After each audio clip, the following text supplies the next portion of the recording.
नमस्कार। हिंदी की कक्षा में आप सभी का स्वागत है। प्यारे बच्चों, आज की कक्षा में हम कवित्री ललद्यद के द्वारा रचित वाक के बारे में बात करेंगे। इन वाकों का अर्थ बताने से पहले मैं आपको कवित्री के बारे में संक्षिप्त में बताना चाहूंगी।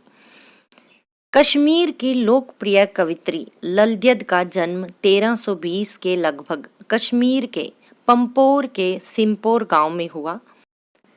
ललद्यद ने अपने साहित्य के माध्यम से वही जागरण और जीवन संदेश प्रस्तुत किया जो हिंदी प्रदेश की प्रसिद्ध कवित्री मीरा ने अपनी रचनाओं के जरिए किया था। यही कारण है कि ललद्यद को कश्मीर की मीरा भी कहा जाता है। ललद्यद का काव्य वाकों के लिए प्रसिद्ध है। उन्होंने अपनी रचनाओं में आम जनता की सरल भाषा का प्रयोग किया है, इसलिए उन्हें आधुनिक कश्मीरी भाषा का प्रमुख आधार माना जाता है। ललद्यद जी का निधन 1391 के आसपास माना जाता है। आइए अब अपने वाकों का भावार्थ देख लेते हैं। रस्सी कच्चे धागे की खींच रही मैं नाव, जाने कब सुन मेरी पुकार, करें देव भवसागर पार। प्यारे बच्चों, प्रस्तुत वाक में कवित्री ललद्यद ने कहा है कि प्रभु मिलन की आस में मैं अपनी जीवन रूपी नाव को सांसों की डोरी अर्थात कच्ची रस्सी के सहारे आगे बढ़ा रही हूँ। प्रभु न जाने मेरी पुकार कब सुनेंगे और मुझे इस संसार रूपी भवसागर से पार करेंगे। अगली पंक्तियां देखिए। पानी टपके कच्चे सकोरे, व्यर्थ प्रयास हो रहे मेरे, जी में उठती रह रह हूक, घर जाने की चाह है घेरे। सकोरे का अर्थ है मिट्टी के पात्र जिसमें पानी या दूध पिया जाता है। व्यर्थ यानी बेकार। हूक का अर्थ है तड़प या वेदना। चाह का अर्थ है इच्छा। कवित्री कहती हैं कि मिट्टी से बने इस शरीर रूपी कच्चे सकोरे से निरंतर पानी टपक रहा है, अर्थात एक एक दिन करके उम्र घटती ही जा रही है। प्रभु मिलन के लिए किए गए अब तक के सारे प्रयास व्यर्थ हो चुके हैं। मेरी आत्मा परमात्मा से मिलने को व्याकुल हो रही है। बार बार असफलता के कारण मेरे मन में ग्लानि हो रही है। कहने का तात्पर्य यह है कि कवित्री जितने भी प्रयास कर रही है वो सभी व्यर्थ जा रहे हैं और कवित्री परमात्मा से मिलने के लिए बेचैन हो रही है। आगे देखिए। खा खाकर कुछ पाएगा नहीं, न खाकर बनेगा अहंकारी, सम खा तभी होगा संभावी, खुलेगी सांकल बंद द्वार की। अहंकारी का अर्थ है घमंडी। सम यानी बाह्य और अंतःकरण की इंद्रियों का शमन या निग्रह या यूं कहें नियंत्रण। संभावी का अर्थ है समानता का भाव और सांकल का अर्थ है कुंडी।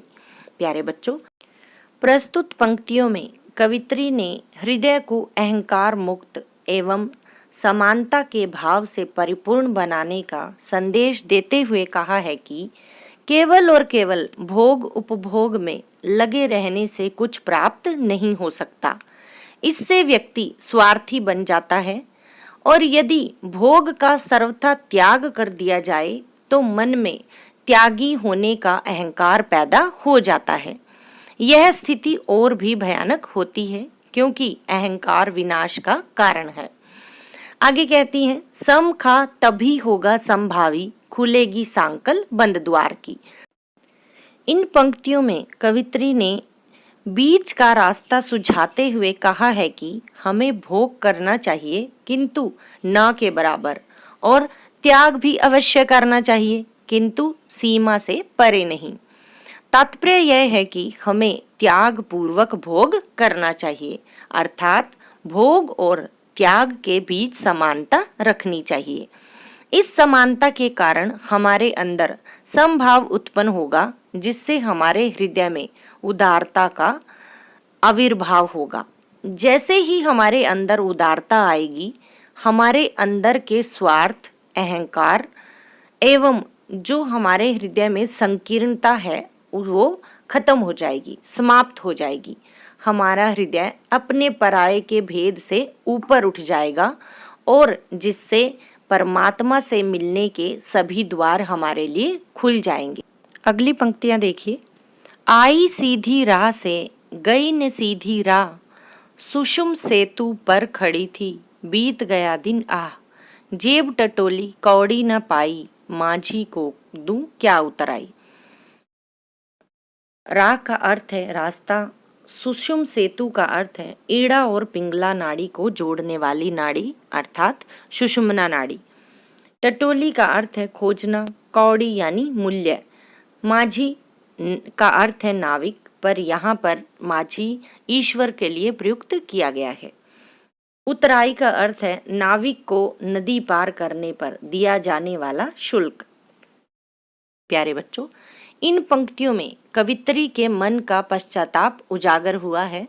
उन्होंने अपनी आत्मा को परमात्मा से मिलाने के लिए सामान्य भक्ति के मार्ग को न अपनाकर हठ योग का सहारा लिया, अर्थात भक्ति रूपी सीढ़ी पर न चढ़कर सुषुम्ना नाड़ी यानी कुंडलिनी को जागृत कर अपने और प्रभु के बीच हठ योग के द्वारा पुल बनाने का प्रयास किया, लेकिन इस प्रयास में वे सदैव असफल होती रही।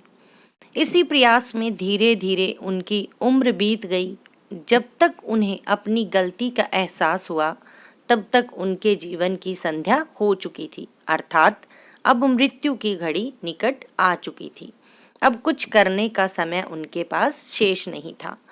अगली पंक्तियों में कहती हैं, जेब टटोली कौड़ी न पाई, माझी को दूं क्या उतराई। प्यारे बच्चों, कवित्री कहती हैं कि जब उन्होंने अपने जीवन का लेखा जोखा किया तो पाया कि उनके पास तो कुछ भी नहीं है। उनकी हालत तो किसी कंगाल की तरह है। अब तो परमात्मा से मिलने के लिए संसार रूपी भवसागर पार करके ही जाना होगा। भवसागर पार कराने के लिए प्रभु जब उससे उतराई के रूप में पुण्य कर्म मांगेंगे तो वह क्या देगी। उसने तो हठ योग में ही अपनी पूरी जिंदगी बिता दी। अपनी अवस्था पर उन्हें भारी अफसोस हो रहा है, वे पछता रही हैं। आगे देखिए, थल थल में बसता है शिव ही, भेद न कर क्या हिंदू मुसलमान, ज्ञानी है तो स्वयं को जान, यही है साहिब से पहचान।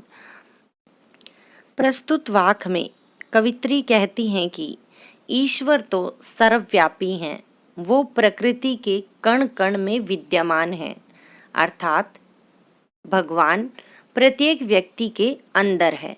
अतः हमें जाति, धर्म, अमीर गरीब, ऊंच नीच या हिंदू मुसलमान जैसे भेदभाव नहीं करने चाहिए।